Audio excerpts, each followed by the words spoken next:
Allez, bonjour à toutes et à tous, très heureux de vous retrouver. J'espère que vous avez passé une agréable semaine.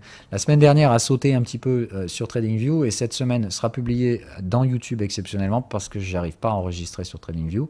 Peut-être juste un bug temporaire, en tout cas je l'espère, qu'on pourra reprendre le train habituel dès la semaine prochaine. Ceci dit, donc regardons quand même nos graphiques comme on le fait une fois par semaine. On regarde toujours les time frames plutôt longs ici, je vous le rappelle. Et donc, nos spoilers, on en a quand même parlé dans l'émission des un petit peu plus court terme qu'on a fait mercredi dernier, mais je vais le remettre ici pour la postérité de ces briefs hebdomadaires.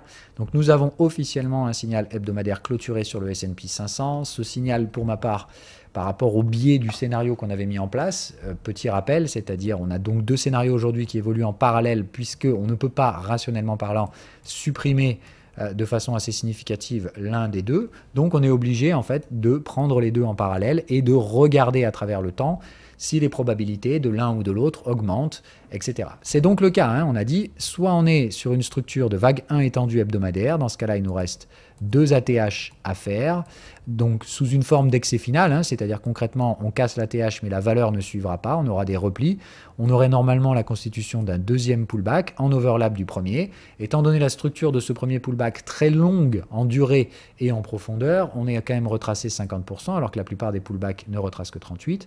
Donc on a eu un pullback très long en durée, en profondeur de retracement, me laissant à penser que si ça c'est la bonne structure, le deuxième pullback sera probablement très rapide et peu retraçant, à mon avis. S'en suivrait une deuxième rupture de l'ATH, elle aussi très marginale. On n'arrivera pas à tenir très longtemps au-dessus de ces niveaux avant de constituer le sommet majeur. Donc ça, c'est colle effectivement avec les modèles que j'utilise, les modèles de confiance économique Armstrong, etc. Maintenant, ça ne veut pas dire que l'avenir est forcément ce cas-là. Je veux dire, ça résonne avec beaucoup de modèles qui n'ont pas nécessairement de vocation à se connaître. Donc comme on l'a dit, je préfère quand les planètes s'alignent, venant de sources non corrélées, plutôt que l'inverse. Mais ça ne prédit pas l'avenir non plus. Donc ce signal qu'on a eu la semaine dernière, pour moi, c'est un signal qui correspondrait bien avec le bottom en pullback. L'algorithme, lui, le voit aussi, puisque les signaux bleus clairs comme ça sont des signaux de suivi de tendance, qui sont donc tout à fait, sont des signaux dans le sens des tendances primaires. Donc lui détecte bien la présence de ces tendances et les réactions de prix dans des zones spéculatives. Donc c'est plutôt intéressant. La nature du signal n'est pas oufissime non plus, puisque donc normalement je recherche des signaux de tendance. Les signaux gris ici, ça veut dire qu'on était déjà survendu depuis cette zone-là. Aujourd'hui, on est même encore plus que survendu. C'est ça que veut dire ce truc-là. Donc bref, on est complètement hyper bear, etc. Alors que comme je vous l'ai dit, si on est sur une structure de pullback, le pullback, ce n'est d'une extrême bearishness du marché. Concrètement, les gens voient la fin du monde. Au final, c'est pas le cas. Et on rebondit à la TH. Pas parce que le marché est super strong, etc. Mais juste parce qu'on va prouver aux autres qu'ils avaient tort. C'est la structure de base du pullback excès final. C'est tout le monde est hyper bear. Ah non, on se refait un ATH. Et après, encore une fois, on l'a vu, si c'est bien la bonne structure, il y en aura peut-être même un deuxième qui viendra derrière. Donc patience, etc. Évidemment, si on est parti pour un pullback mensuel, dans ce cas-là, il faudra rebondir à la troisième borne ici. On peut, dans ce cas-là, ouvrir la voie pour aller un petit peu plus bas, parce qu'en retracement mensuel, on retracerait donc toute la vague qui a commencé en 2009. Dans ce cas-là, le FIBO 38% se trouve vers les 3002. Dans ce cas-là, on pourra avoir une poursuite baissière finale vers les 3002, et après une remontée en troisième borne. Mais dans ce cas-là, il ne se passerait plus rien avant peut-être 2025 et on serait enfermé à ne jamais casser ce sommet. Comme on l'a dit, ces deux scénarios évoluent en parallèle tant qu'on ne peut pas, rationnellement parlant, détruire de façon significative la probabilité de l'un des deux. Pour l'instant, pour ma part, je vous dis, les probabilités viennent de repartir en faveur de la première structure, tout simplement puisqu'on a des signaux qui sont relativement consistants avec cette hypothèse. Voilà ce qui est pour Wall Street. Ensuite, donc pour le côté plus fondamental, plus macro, je suis toujours les mêmes trucs. Le 10 ans US, le dollar, les junk bonds et, et le VIX. Donc le VIX, toujours pareil. On est en mode, ah putain, on va tous mourir, mais on n'arrive pas à tenir les clôtures au-dessus. Tout comme ici, on avait fait une belle clôture baissière, mais on est revenu avec un gap. Donc c'est juste de dire, on piège tout le monde dans tous les sens. On n'arrive pas à casser les résistances, etc. Donc pour ma part, le rejet du VIX la semaine dernière, c'est juste pas bon du tout pour les bears. C'est plutôt le signe, faites gaffe, il va falloir reprendre tout ça et accélérer et nous mener dans cette zone-là pour que, effectivement, le fameux panique à bord arrive. En attendant, ça reste prévoir panique à bord sur un support, ce qui est quand même pas très malin.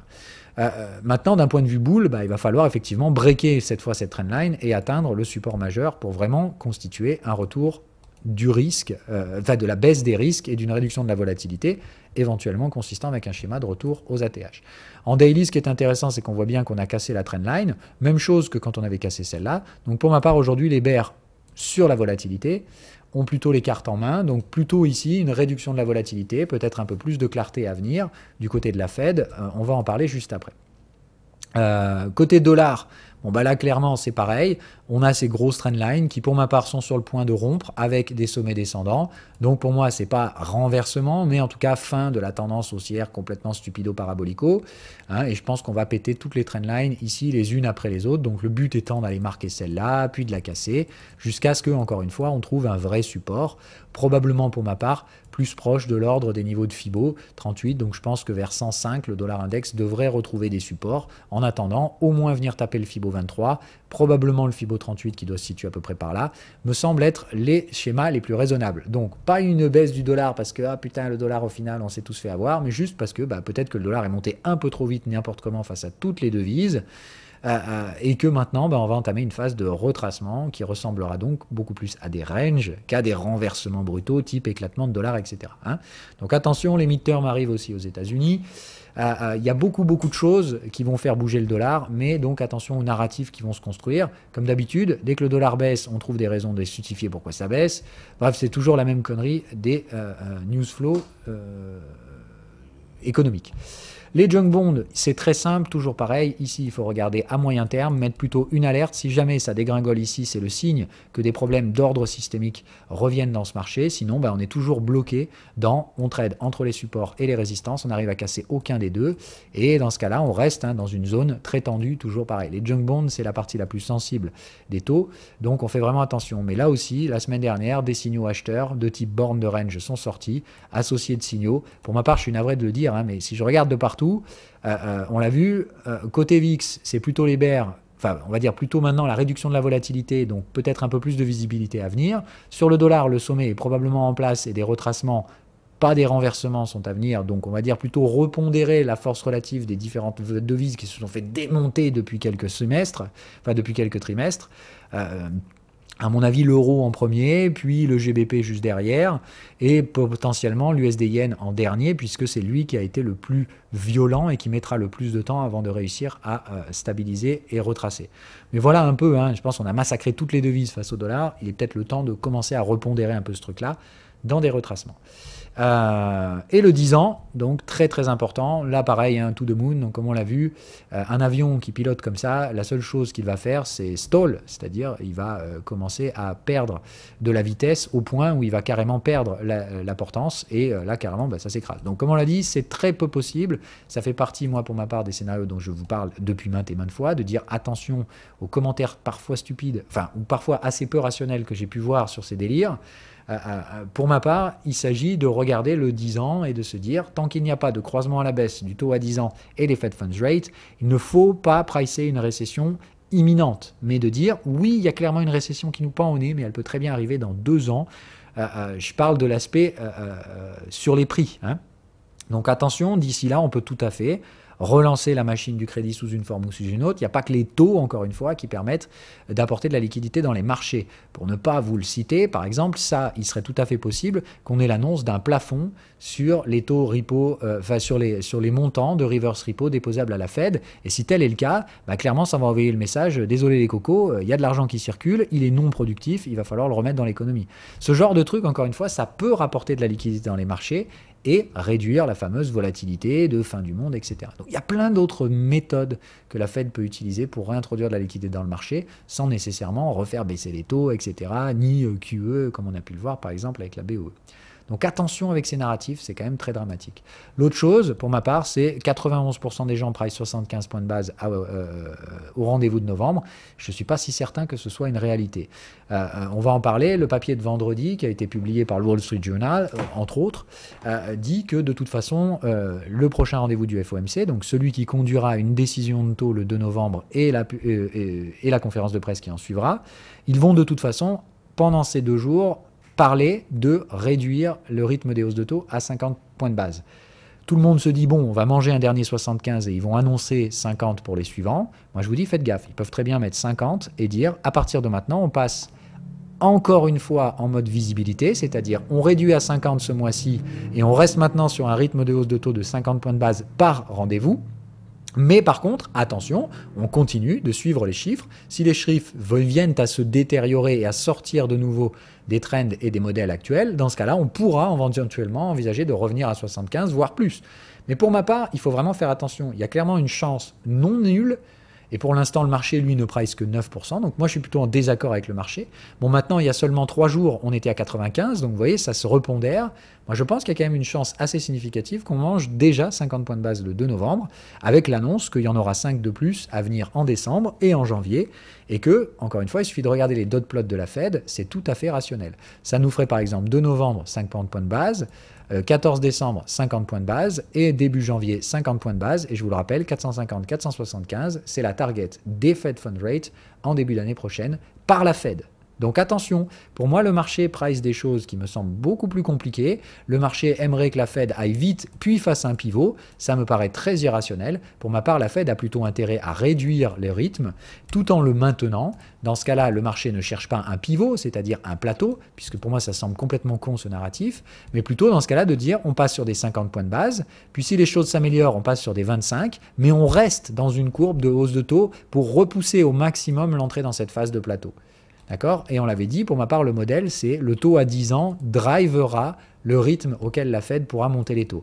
Pourquoi je vous dis ça? Parce que par rapport à ce modèle-là, j'ai trouvé une structure pas très conne, et c'est ce que j'ai tradé la semaine dernière d'ailleurs, qui était de dire, essayons de trouver un modèle graphique qui serait sous-jacent à cette hypothèse, c'est-à-dire un changement de rythme. Dans ce cas-là, ce que j'ai fait, c'est que j'ai pris la durée moyenne entre deux rendez-vous de politique monétaire, et j'ai tout simplement tracé le trend, entre guillemets, de ce qui se passe quand on fait des 75 points de base et de 50. Ça nous donne donc deux trendlines. Le 50 est évidemment avec un rythme moins vénère. Et ce qu'on y voit, c'est que si je prends cette trendline 50 points de base et que je la mets sur le sommet précédent, la semaine dernière, on a reverse pile poil dans le haut de cette zone-là. Et pour moi, tout est à parier que les signaux sont plutôt consistants pour dire attention, c'est plutôt effectivement dans cette zone où le marché rejette donc aujourd'hui le rythme à 75 points de base par rendez-vous de politique monétaire. Le marché est déjà probablement en train de pricer que la suite c'est 50. Je vous rappelle, le marché est toujours en avance. Donc le fait que ça réagisse ici la semaine dernière, ça me donne clairement le signe que, hormis ce qu'a pu dire le Wall Street Journal et tous ces trucs-là, pour moi le marché anticipe déjà qu'on va passer sur des 50 points de base. La seule incertitude pour moi, c'est est-ce qu'on va la manger dès novembre avec une dernière de 75 ou est-ce qu'on va directement commencer en novembre avec des 50 et une annonce que les prochains mois seront à 50 également, sauf si évidemment la data se détériore significativement. Dans ce cas-là, la Fed va dire, oui, il faut continuer de monter les gars, hein. C'est pas du tout demain le pivot, on a des objectifs de dot plot qui sont beaucoup plus hauts que ça, mais en attendant, on n'a plus besoin aujourd'hui de monter à 75 points de base, ce qui laissera évidemment, comme on l'a dit, tout le loisir au dollar de commencer enfin à retracer par rapport aux autres devises, ça permettra de détendre la pression sur les junk bonds, etc. Pour ma part, le soft landing n'a pas de réalité non plus. Il ne faut pas s'imaginer que cet avion-là va atterrir sans soussaille. Il a fait n'importe quoi, il est parti complètement en furie. Donc là, le mieux qui va se passer, c'est qu'on va casser 2-3 conneries et on va essayer d'atterrir derrière sans tuer les passagers. Pour ma part, je le redis, il va y avoir des blessés, c'est clair, net et précis, et il y a forcément des parties de l'avion qui vont péter parce qu'on a fait n'importe quoi. Par contre, attention, ça ne veut pas dire que forcément, on va stall et puis effectivement, on va s'écraser. Voilà. Pour moi, ça paraît assez peu rationnel. C'est plus de dire, effectivement, le marché, lui, il a pricé ça, c'est-à-dire on va clairement rechuter assez vite, mais on va retrouver de l'importance, et après, on va essayer de stabiliser le bordel. Voilà pour ma part ce que le marché est en train de pricer. Donc mon modèle va me dire, tant qu'on ne casse pas avec des clôtures cette 50 points de base trendline, pour ma part, c'est que mon assumption est bonne, c'est-à-dire la Fed ne va pas perdre de pivot, mais elle va juste réduire la violence de ses rythmes de hausse de taux, tout en maintenant des hausses de taux constantes, c'est-à-dire une hausse de taux à chaque fucking meeting. Ok? Et évidemment, je pense qu'il va falloir, donc pour confirmer ce modèle, casser les 75 basis points, mais je pense que ça, on ne le fera pas avant le rendez-vous de politique monétaire. Voilà pour la partie fonda, macro, et donc valorisation boursière en général, risque et tutti quanti. Côté cryptocurrencies, oh là là, on en a des choses à dire aussi. Alors, il y a plein de narratifs à démonter cette semaine. Le narratif de l'Ultrasound Money, par exemple, sur Ethereum. Donc ça, c'était la nouvelle crypto Ponzi scheme de merde sur Ethereum, qui a donc demandé pas mal de gaz. Puis là maintenant c'est waouh, ça y est, l'activité revient dans Ethereum. Bon, oui, mais on va pas se mentir, je suis pas sûr et certain encore, j'ai pas d'éléments graphiques, si ce n'est une phase de hausse, une phase de baisse. Et puis est-ce qu'on peut faire de l'analyse technique là-dedans? J'en suis pas vraiment sûr. Donc attention, pour moi dire ça y est, c'est fini, Ethereum est déjà déflationniste, c'est peut-être un peu prématuré. pour l'instant. Maintenant, on l'avait dit et on le redit, le changement fondamental d'Ethereum est ce qu'il est, vous ne pouvez pas le changer, d'accord? Voilà où on serait si on était sur Proof of Work. Donc de toute façon, on a complètement démonté l'inflation d'Ethereum, il n'y a plus de supply, et en plus de ça, il n'y a personne qui en parle, mais je vous rappelle, la seule émission qui a du supply aujourd'hui, pour le Proof of Stake, les gens qui la reçoivent, les gens qui ont des validateurs, ne peuvent pas le récupérer. C'est-à-dire le reward qui est lancé sur les blocs ne peut pas être vendu aujourd'hui, puisque les mineurs ne peuvent pas retirer les bénéfices avant la prochaine mise à jour, qui est au moins dans 6 mois. Donc il faut être rationnel. Aujourd'hui, l'émission, elle est non distribuée en supply, enfin en circulating supply, donc tout ce qui est créé ne peut pas circuler, et par contre, tout ce qui est brûlé, c'est brûlé, hein, d'accord? C'est-à-dire là, clairement, on crame des éthers, et ceux qui sont émis et qui compensent ce burn ne sont pas circulants. Donc clairement, pour moi, aujourd'hui, le circulating supply d'Ethereum, il ne fait que se réduire tous les jours. Puisqu'on l'a dit, l'émission n'est pas circulante. Et tout ce qui est burn, c'est de la déflation pure. Donc pour ma part, le circulating supply d'Ethereum, il est pur déflationniste en ce moment. Hein, donc je ne comprends toujours pas pourquoi les prix ne réagissent pas. Maintenant, on l'a dit, la spéculation de court terme, l'offre et la demande, à un instant T, peuvent tout à fait empêcher tous les mouvements donc, de valeur, hein, qui sont pour moi de dire quelle est l'utilité de ce truc et combien il y en a. Donc pour moi, on reste assez toujours, on se marche sur la tête côté Ethereum. Le schéma reste pour moi toujours le même, c'est-à-dire à plus court terme, il y a deux choses qui s'opposent. Il y a pour ma part la possibilité toujours non invalidée qu'on soit dans un schéma de reprise post-d'évaluation. Ça ne vaut que pour Ethereum et Atom qui ont fait effet de dommages collatéraux extrêmement violents. L'attaque des ST ETH, par exemple, pour essayer de faire tomber certains collatéraux. Et sur Atom, on a mangé de plein fouet toute l'exit liquidity de ce putain de Luna. Donc on a eu des effets et des dommages collatéraux sur des projets qui n'avaient pourtant pas nécessairement de volatilité à ce niveau-là. Donc il y a eu beaucoup trop de béritude sur Ethereum et sur Atom. Donc on l'avait dit, attention, ces projets ont retracé tous les deux au niveau de la moyenne. Ils ont tous les deux constitué un range au niveau de cette moyenne. Hein, la fameuse pattern de dévaluation. Attention, si Ethereum casse ce range par le nord, et il pourrait très bien le faire, maintenant le range est clairement mature, si Ethereum casse cette trendline, pour ma part, hein, c'est passer à l'étape suivante, hein, c'est-à-dire la phase 5, puis la phase 6. La phase 5, c'est nous ramener au niveau des bornes de volatilité. Les bornes de volatilité se trouvent en 4 heures ici. Hein, donc là, ce serait donc, dans ce cas-là, si on casse la trendline, objectif Ethereum minimum 1009. Et attention, hein, on peut tout à fait trader au-dessus des bornes de volatilité. D'accord? Donc attention. Et dans ce cas-là, on l'a dit, cette phase 5, normalement, constitue de nouveau un range dont on sortira de nouveau par le haut, alors qu'à ce moment-là, les moyennes vont commencer à se réorienter à l'achat, écartant donc les bornes de Bollinger. Donc attention, ça veut dire on va dans les bornes de Bollinger, on reste ici un moment, le temps que la moyenne se renverse et que la volatilité reprenne le cap de l'élargissement. Et dans ce cas-là, tout simplement, on a eu un reverse de baissier à haussier du marché, parce qu'il n'y avait aucune raison d'être baissier. Maintenant, il y a toujours l'argument opposé, que je peux tout à fait comprendre, qui est de dire c'est un bear market, on connaît, sur les cryptos, il y en a un tous les machins, etc. Il ne se passera rien avant le prochain halving du Bitcoin, et Ethereum suivra, puisque de toute façon, le marché est prévisible, d'accord? Et dans ce cas-là, c'est le bear market, et il n'y aura pas de bull market avant au moins avril 2024, puisqu'on n'a jamais de bull market avant le halving de Bitcoin. Sauf que quand même, aujourd'hui, il ne faut pas oublier qu'il y a beaucoup de choses qui ont changé, et que pour ma part, la plupart de l'activité crypto, elle ne se fait pas sur Bitcoin. C'est Bitcoin qui a la plus grosse market cap, mais la plupart de l'activité se fait largement sur d'autres réseaux, et notamment Ethereum.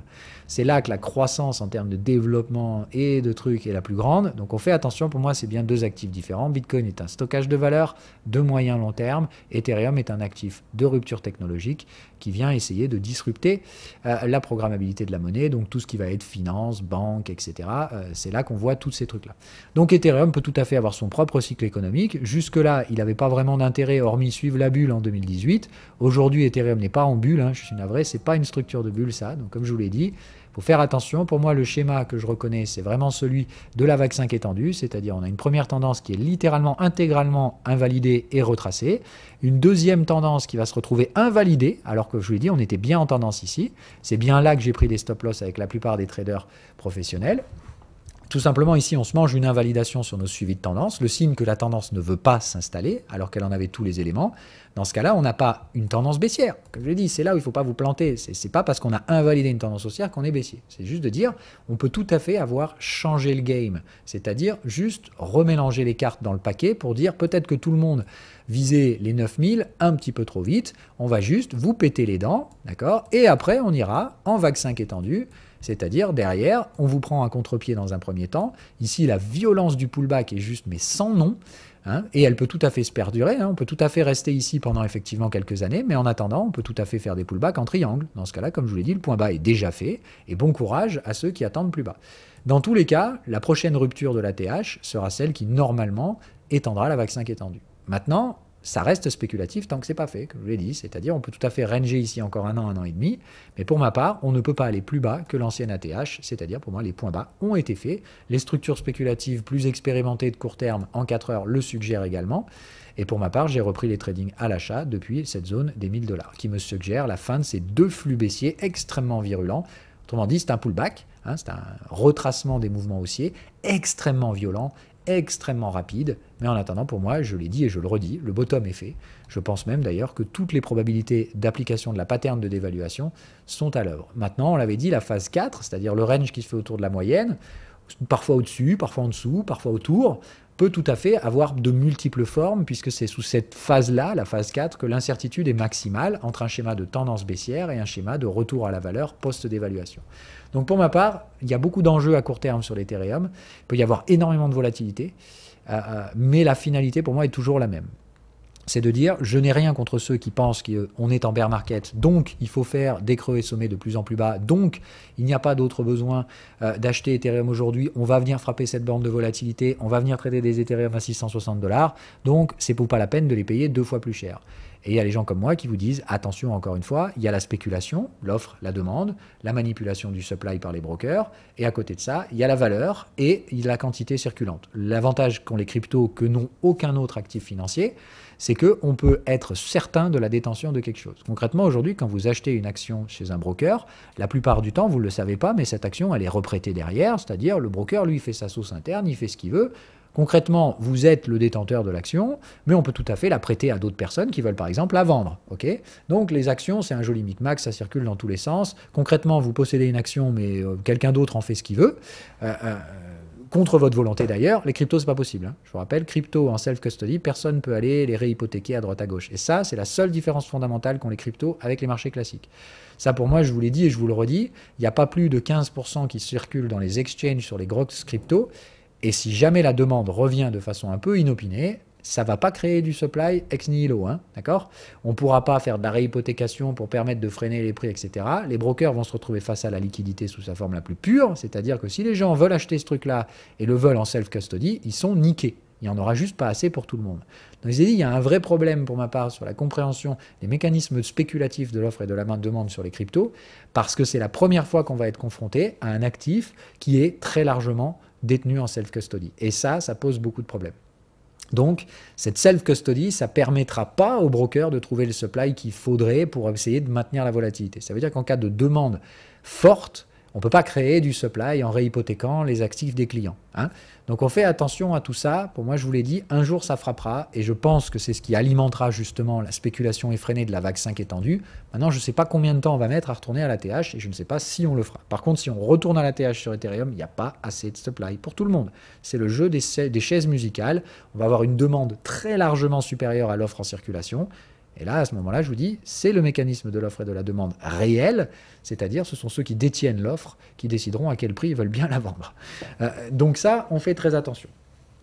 Ça, c'était pour l'aspect, donc, retour quand même sur les fondamentaux de valeur des cryptocurrencies et leurs différences fondamentales avec les actifs spéculatifs classiques. Ça n'empêche pas que la spéculation s'est emparée des cryptos à tour de bras, n'en témoignent les nombreuses liquidations sur les produits dérivés. Si on regarde d'ailleurs l'extrapolation de ces paris spéculatifs, on voit bien que comparé au précédent bear market qu'on avait ici, aujourd'hui les expositions sur les produits dérivés dans ce supposément bear market sont énormes. Donc oui, il y a toujours des gens qui continuent de parier sur les prix, encore une fois, plus que la valeur. Chacun fait ce qu'il veut, hein. Moi je vous l'ai dit, c'est pas très malin à mon avis de faire ça avec des effets de levier en plus. Mais chacun fait ce qu'il veut. Donc, pour moi, la valeur et surtout les rendements qui sont à escompter sur d'Ethereum, si on parle de vague 5 étendue, c'est-à-dire que la tendance n'a pas encore commencé. Hein. Les extensions actuelles à viser au minimum sont du 9000, voire effectivement essayer d'aller taper du 13 000. Donc pour moi, c'est par là que se trouve la zone de valeur plus ou moins, voire peut-être même plus haut de l'Ethereum. Et si tel est le cas, voilà, c'est de dire voilà le premium qu'on peut espérer. Enfin, si on vise à peu près 10 000, on est à 1003, on parle encore une fois de rendement stratosphérique. Donc quel est l'intérêt d'aller faire du levier là-dedans? Alors oui, il y a une variable delta t, c'est-à-dire qu'on ne maîtrise pas le temps que ça peut mettre pour aller là-bas. Encore une fois, s'il y a une tendance aujourd'hui sur ces projets-là, s'ils ne sont pas juste vides de sens, c'est-à-dire s'il y a vraiment de la valeur dans ces actifs, ils vont clairement créer des tendances. Ces tendances, on l'a dit, elles peuvent prendre plusieurs formes, y compris des structures alternatives et ces fameuses vagues 5 étendues. Dans ce cas-là, la vague 5 étendue est très excessive sur la dernière vague. La tendance se met en place ici, généralement parce qu'il n'y a plus assez de supply. On a passé tellement de temps à accumuler le supply que quand il commence à partir en couille sur la demande, cet actif ne trouvera pas ce supply et on va avoir une vraie distorsion au niveau du pricing. Très peu de liquidité égale beaucoup de volatilité. Mais encore une fois, c'est associé à un changement de valeur. On quitte bien une zone de valeur A pour aller chercher une zone de valeur B. Malgré l'excès de prix, dont je vois déjà venir d'ici si ça se produit, tout le monde qui dira « Allez, ça y est, c'est reparti, les cryptos c'est excessif, la bubule, le machin, etc. » Alors que pas du tout. On aura juste créé une structure de tendance alternative dans laquelle il y a accumulation, puis distribution de la valeur. Moi, je vous l'ai dit depuis day one, d'accord, depuis 2019, c'est ça que je fais. Moi, je vais accumuler les supplies, je vais accumuler de ces cryptos, parce que je sais qu'on n'est pas dans leur zone de valeur finale, si j'ai bien raison. Et si j'ai raison, on va aller dans une autre zone de prix, et c'est ici que j'accepterai d'en distribuer une partie. Ça a toujours été mon plan. Et je vous l'ai dit, l'invalidation, c'est, on verra, si en 2024, j'ai toujours pas de structure de tendance claire, clairement, je me suis peut-être planté. Mais entre aujourd'hui et 2024, il reste plein de temps. Et si on est en vague 5 étendu, on peut tout à fait extrapoler toute la tendance dans les 2-3 derniers mois de mon time frame. Donc pour l'instant, il faut vraiment rester patient. C'est la clé. La patience, elle sous-entend pour ma part d'éviter les spéculations de court terme, sauf si vous tradez uniquement pour la volatilité de court terme. Dans ce cas-là, sinon, ce que vous risquez à essayer donc de positionner à court terme avec des marges en vue d'objectifs de long terme, c'est tout simplement que vous allez vous faire stopper, puis on ira quand même. Donc essayez d'être légitime quand on parle de rendement de l'ordre de 7 à 8 fois le prix actuel. Quel est l'intérêt de mettre du levier? Je vois pas, c'est déjà, on parle de rendement stratosphérique. Donc ça veut dire qu'il y a des risques. Ça veut aussi dire que, effectivement, ces trucs-là, pour ma part, ne valent pas zéro, mais il faut être prêt à perdre le capital que vous investissez. En tout cas, il ne faut pas en avoir besoin dans les 2 à 3 prochaines années. On n'investit que ce qu'on peut se permettre. Voilà. Donc moi, pour ma part, toutes ces stratégies d'investissement-là sont viables, et on en a parlé à des maintes reprises. Tout le reste n'est que soit pure spéculation sur des zones extrêmement tangentes ici, je ne vois pas l'intérêt d'aller trader en 15 minutes sur les futurs. Voilà. Pourtant, c'est ce qu'on voit. Il y a bien plein de gens qui tradent sur ces trucs-là. Et attention, ça fait un moment qu'on n'a pas liquidé. Ça peut taper dans les deux sens. Pour ma part, on peut tout à fait faire le bon vieux folklore habituel. Je te liquide à l'achat, puis je te liquide à la vente. Et puis au final, on ne bouge pas plus que ça. Donc attention, il n'y a pas de contre-la-montre. Les time frames où la gestion du risque à faible risque se produit, c'est franchement l'hebdo ou le mensuel. C'est probablement même un peu entre les deux. Donc il faut vraiment rester rationnel. C'est vraiment des horizons annuels qu'il faut se donner. De 1-2 ans pour se dire, on verra bien s'il y a tendance ou non. Par contre, ce que je peux vous dire avec certitude aujourd'hui, c'est que s'il y a tendance, il n'y a aujourd'hui plus qu'une seule forme sous laquelle ça peut se produire, c'est la vague 5 étendue. Ça veut dire que la dernière vague sera extrêmement excessive, particulièrement due à des effets de disparition du supply. L'accumulation dans la zone A aura été tellement longue que les gens qui détiennent ces tokens ne les lâcheront pas avant des hausses de prix assez significatives. Et les gens qui voudront acheter n'auront tout simplement pas de supply. C'est vraiment le jeu des chaises musicales, comme je vous l'ai dit. Si les acheteurs sont plus nombreux qu'il n'y a de chaises, il faudra faire les chaises musicales. Voilà. Et ça, généralement, ça fait juste monter le prix, voilà, pour faire simple. Ok, donc sur les cryptos, écoutez, moi à court terme, j'en sais rien. Ceux qui font des paris spéculatifs, j'en sais rien. Tout ce que je peux vous dire encore une fois, c'est que la demande on-chain, elle reste scalée. On le voit à travers la baisse de ses supplies. Donc il y a bien de l'activité. Maintenant, elle est clairement très spéculative. Les trucs comme Xen, etc., c'est quand même du bon gros Ponzi-like. Mais on voit aussi, par exemple, que pour moi, un bear market avec une TVL qui se construit comme ça veut surtout dire que si le bull market devait se réamorcer pour Dieu sait quelle raison, soit peut-être parce que la Fed va enfin nous lâcher du mou, dans ce cas-là, c'est de dire on a clairement des creux ascendants, il y a une large place pour aller rechercher des zones résistantes. Si on extrapole ça, on est sur du 10-12 milliards en TVL dans les layer 2, les layer 2 Ethereum. Donc ça, c'est encore une fois de la demande pour la main chain, etc. Donc pour ma part, les bons projets, qui restent toujours les mêmes, c'est propre à ma propre vision du marché. Et je vous dis ici, do your own research. C'est pas prenez ce que moi je vous dis, etc. Je vous le partage pour la pure transparence. Je vous l'ai dit, il y a 95% de trucs qui servent à rien dans les cryptos. soit parce qu'il y a un protocole qui a été copié 20 fois, et du coup les 20 protocoles copiés ont la même TVL que l'original, ou presque, donc ça c'est stupide. Cette demande va se concentrer. Donc au niveau protocolaire, il y a clairement des doublons dans tous les sens, et doublons, je suis gentil. Au niveau des infrastructures, il y a 15 projets qui font la même chose. Mais concrètement, il s'agit de voir qui est le meilleur dans son secteur. Pour moi, il n'y a pas 50 technologies à voir. Il y a une technologie de stockage de valeur dans laquelle ce qu'on recherche, ce n'est pas de l'innovation, c'est au contraire l'inverse. Il faut qu'il y ait le moins d'innovation possible, il faut que ce soit très résilient. Bon, clairement, on a bien compris ici, c'est Bitcoin le leader. Il n'y en a aucun qui n'existe autour de ça. Les autres ne font que pas le figure à ceux qui prétendent être un stockage de valeur. Derrière, on l'a vu, il y a tout l'aspect innovation, programmabilité de la monnaie. Bon, désolé, il y a eu une compétition sans nom autour de l'Ethereum. Le seul qui en ressort vainqueur, c'est l'Ethereum. Donc, pour ma part, il vaut mieux rester sur le leader. À côté de ça, on l'a vu, il y a ce gros débat qui arrive sur l'interopérabilité. Là, il y a encore tout un tas de candidats possibles. Vous pouvez choisir votre principal favori. Dans la course, ici, on a les Atom, les Avalanche, les Polkadot. Qui y a d'autres encore? Je crois qu'il y a un peu NIR Protocol, mais je suis pas sûr, je vais pas dire de conneries. Il y a les trucs affreux comme Quant Network, ça je reviens pas là-dessus, hein. C'est pas une crypto, Quant Network, c'est une security, c'est une boîte privée qui vend des services privés pour des types comme le World Economic Forum, enfin qui ont des visions très World Economic Forum-like. Pour moi, c'est complètement anti-vision crypto, donc je vous l'ai dit, je ne couvrirai pas ce projet. Je ne supporte absolument pas ces projets qui ne sont pas des cryptos, hein, tout simplement. Donc déployer un token quand on a une vision qui est à l'envers de la crypto, c'est quand même comme cracher à la gueule de ces derniers. Donc pour ma part, je trouve ça que pour moi c'est une insulte, ce type de projet-là, donc je n'en parle pas. Donc vous choisissez un candidat interopérabilité pour la partie spéculative du portefeuille. Et puis pour ma part, voilà, il n'y a pas besoin d'aller très loin. Hein, entre, comme on l'a dit, cette bataille d'interop entre Oracle et blockchain avec protocole d'interopérabilité. Voilà, il y a un gros battle à faire ici sur le prochain bull run. Dieu sait que ça va être assez intéressant. Mais en attendant, voilà, le marché se structure de plus en plus. On voit ceux qui sont leaders dans leur secteur, ceux qui essaient de disrupter, etc. derrière. Voilà. Bon, pour ma part, il y a ça. Il y a toujours Solana avec son Proof of History, qui est pour l'instant, même si ça bug, la seule blockchain qui est capable d'antérioriser à peu près correctement les transactions. Donc voilà, pour ma part, si tu n'as pas une technologie propre qui permet de faire quelque chose dans lequel il y a un use case, voilà, l'antériorité des transactions, il y a clairement un use case. La programmabilité de la monnaie, putain, s'il n'y a pas un use case, voilà.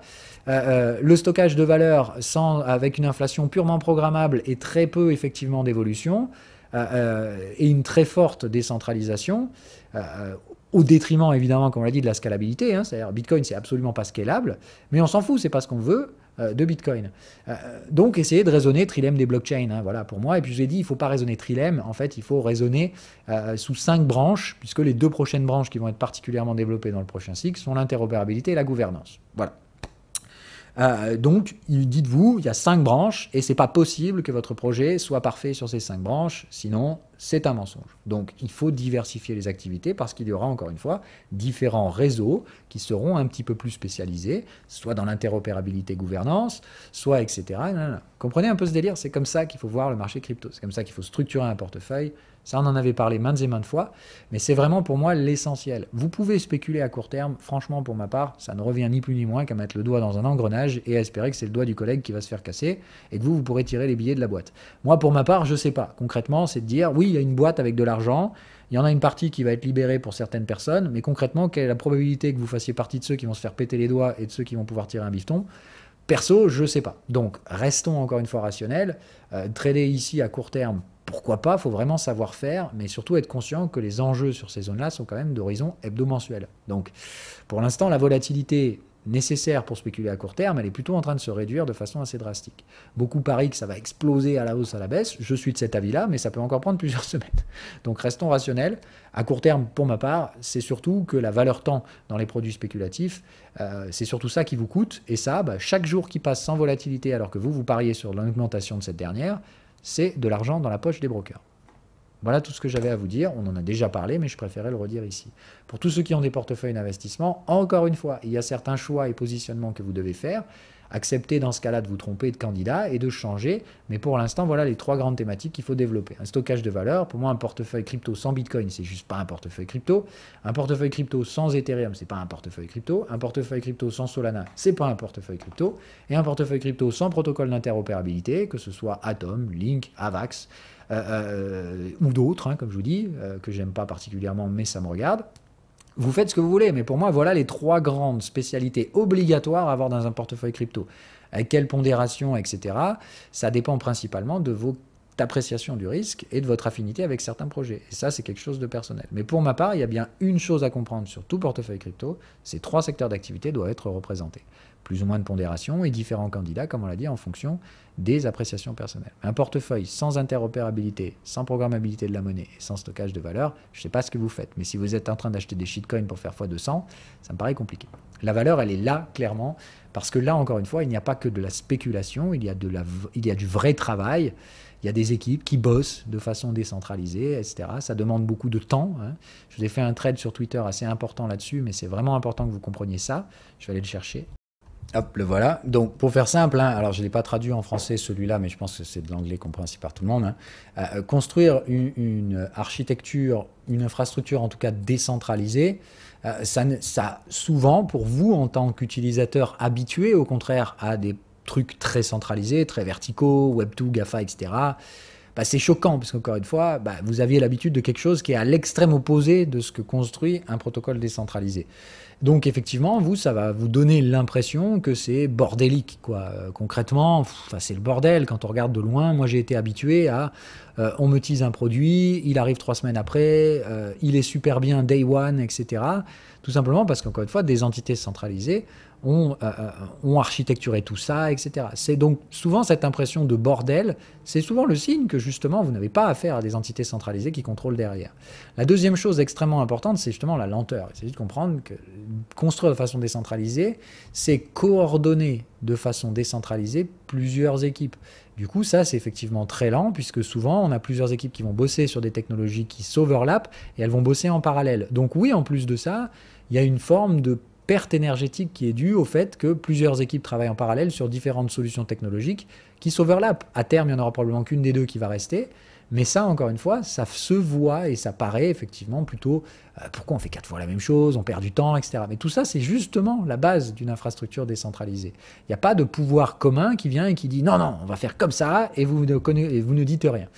Et souvent, comme je vous dis, les premières UI sont franchement pas géniales. C'est le signe souvent en plus justement de ces trucs-là. Comme on construit des infrastructures, le but final, c'est pas d'avoir un user sur ce réseau, c'est de construire tout un tas de protocoles puis d'applications par-dessus. Donc concrètement, les vrais devs d'infrastructures décentralisées s'en cognent complet de l'user interface puisqu'ils savent très bien que c'est des protocoles qui vont venir se greffer et ou des applications qui vont construire derrière des front-ends, etc. Donc souvent, ce que vous avez sur une infrastructure décentralisée, c'est ça. Ça paraît bordélique dans la fabrication, c'est très lent. On est là, on se dit, mais pourquoi ça se coordonne pas mieux ce truc-là? Parce qu'il n'y a personne pour coordonner, justement. C'est le but. Et effectivement, en général, les premières interfaces utilisateurs, enfin expériences utilisateurs, sont souvent généralement à chier. C'est le signe que vous avez affaire à quelque chose d'effectivement plutôt décentralisé. Et effectivement, ce que ça propose à la fin, c'est que vous obtenez quelque chose, quand ça fonctionne bien et que les choses viennent se greffer dessus, à quelque chose d'extrêmement résilient, quelque chose qui résiste parfaitement à la censure.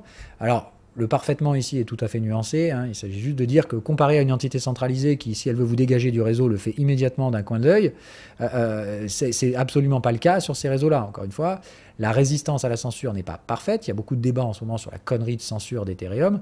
Je vais juste vous la péter en 2 temps, 3 mouvements. D'accord ? Il y a des blocs toutes les 12 secondes sur la Beacon Chain. Et s'il y a 50% des nœuds du réseau qui censurent les transactions OFAC, ça veut juste dire qu'il y en a 50% qui les réalisent sans poser de questions. Autrement dit, si vous êtes un membre de la liste noire OFAC, vous pouvez utiliser Ethereum sans aucun problème.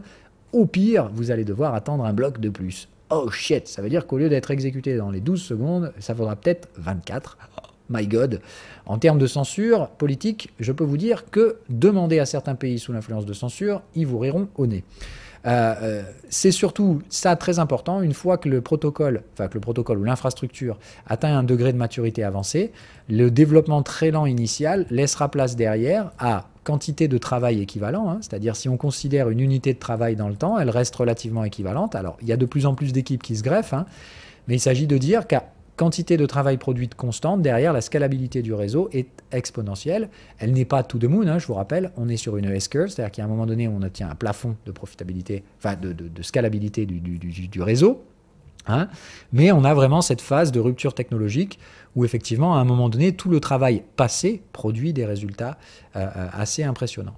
Et surtout, ce qu'on obtient à la fin, c'est quelque chose de quasiment incorruptible. C'est-à-dire que derrière, la décentralisation initiale fait que c'est très difficile pour des entités centralisées ou plusieurs entités centralisées de recorrompre ce réseau, comme on l'avait vu dans notre schéma, où normalement, dans le fameux Web 2 comme on a aujourd'hui, nos grands stakeholders n'étaient pas supposés avoir d'intérêt aligné, sauf que c'est le cas aujourd'hui.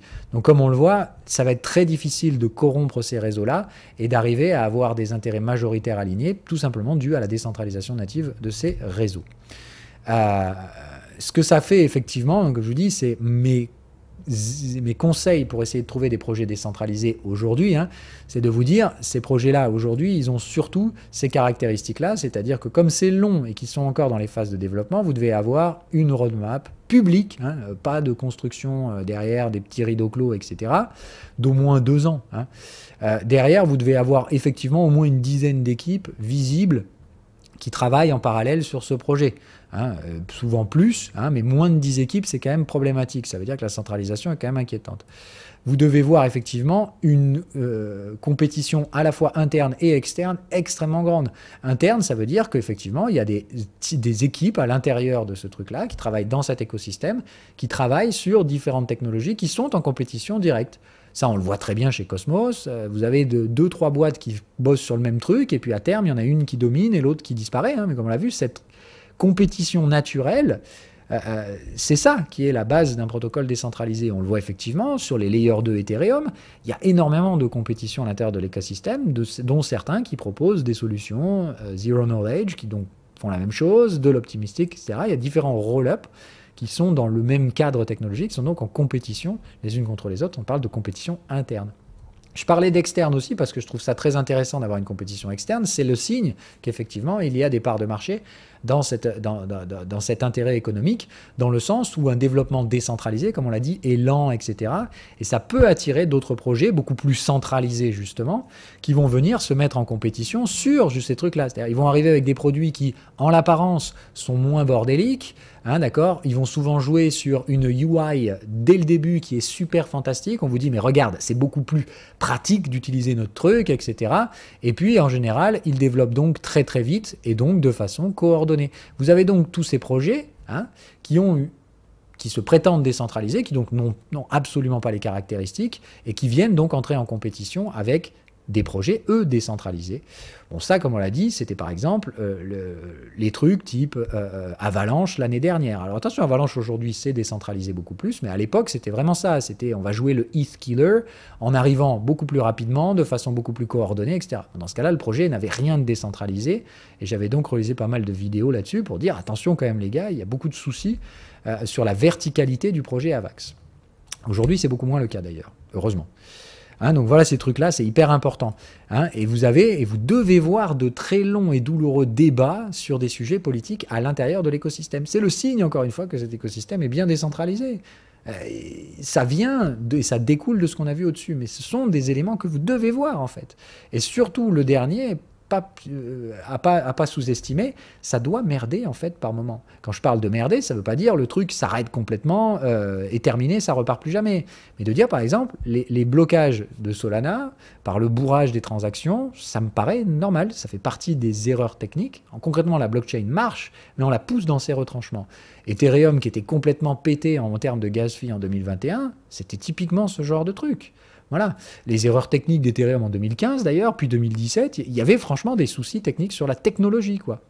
Ça ne marche pas 100%. Par exemple, là, le patching en express de l'IBC, heureusement avant qu'il y ait des hacks, ça montre encore une fois que le stack technologique Cosmos, il n'est pas 100% parfait. Et c'est hyper important. Voir ces erreurs techniques, c'est le signe concrètement que rien n'est impénétrable. D'accord ? Rien n'est parfait, et ce qui se prétend être parfait, c'est souvent, généralement, qu'on cache ces erreurs techniques. C'est-à-dire qu'il y a une entité centralisée qui fait tout pour les voir et les résoudre avant que vous ne les voyez. Donc il est normal, encore une fois, dans une entité décentralisée, que des erreurs échappent au contrôle des différentes équipes, aussi décentralisées soient-elles. Et je vous le mets en dernier, pour moi, aujourd'hui, à ma connaissance, je vois très peu de projets qui arrive à cocher toutes ces cases. Il y a Bitcoin, clairement, Ethereum, Cosmos et Solana, même si j'aimerais bien effectivement avoir une roadmap plus claire de Solana. Voilà pour vous donner les trucs. Pour moi, ce sont les écosystèmes décentralisés. Et comme on l'a dit, je ne vois pas et je conçois pas aujourd'hui un portefeuille qui ne possède pas ces cryptos dedans. Tout simplement, je vous rappelle quelle est la vision de ces cryptos. C'est pas juste de faire pump and dump, j'achète et puis je revends. C'est de participer à changer le modèle à la fois économique et politique et financier. Donc on parle donc de changement de la devise de réserve mondiale quand on parle de Bitcoin ou de collatéral de valeur non associé à des gouvernances étatiques. Ethereum, on parle tout simplement d'avoir une finance qui n'est pas contrôlée par un gouvernement quel qu'il soit. Cosmos, on parle donc de décentraliser complètement l'accès à la blockchain pour arriver jusqu'au niveau des entreprises et carrément même à terme des particuliers. Concrètement, on pourra construire nos blockchains demain sans même se rendre compte de ce qu'on fait.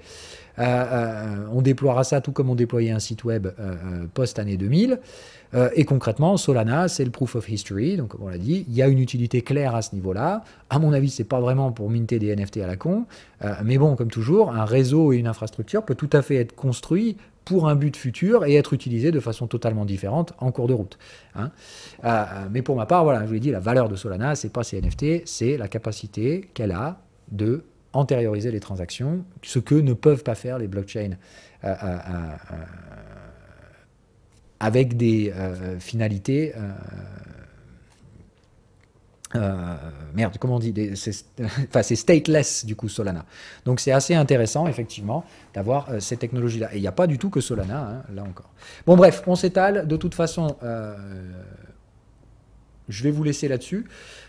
Donc comme on l'a dit, on résume, il y a des choses très intéressantes qui se passent en hebdomadaire en ce moment, ça vaut le coup de regarder, mais attention quand même à pas mettre des incentives de court terme sur attention, du coup la volatilité va exploser.